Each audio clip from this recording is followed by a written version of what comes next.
ఐకమత్యంగా కృషి చేయాలని ఎంపీ కొండ విశ్వేశ్వరరెడ్డి అన్నారు. వికారాబాద్ జిల్లా కులుకచెర్ల మండల కేంద్రంలో నిర్వహించిన సమావేశంలో ఎంపీ మాట్లాడుతూ పరిగి నియోజకవర్గంలో 50% సర్పంచులుగా బీజేపీ అభ్యర్థులు గెలుస్తారని ధీమా వ్యక్తం చేశారు.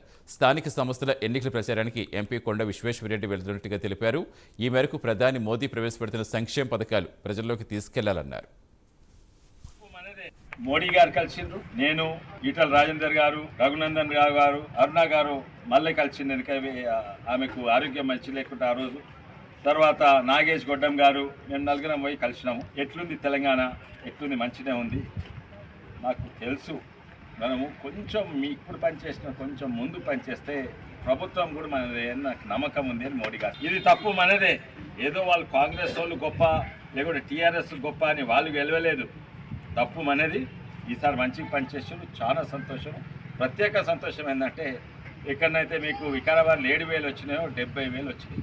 అమిత్ షా గారు కూడా వికారాబాద్కి వచ్చిండ్రు. నేను చెప్పిన మీరు వికారాబాద్కి వచ్చిండు 7,000 నుంచి 70,000 వచ్చినాయి. ఎక్కడ కూడా కాలేదు తెలంగాణ. తాండూరులో 4,000 నుంచి 80,000 వచ్చింది. అంత మంచిగా ఉంది. కానీ అమిత్ షా గారు అన్నారు చాలా సంతోషం మీరు పనిచేసిండ్రు.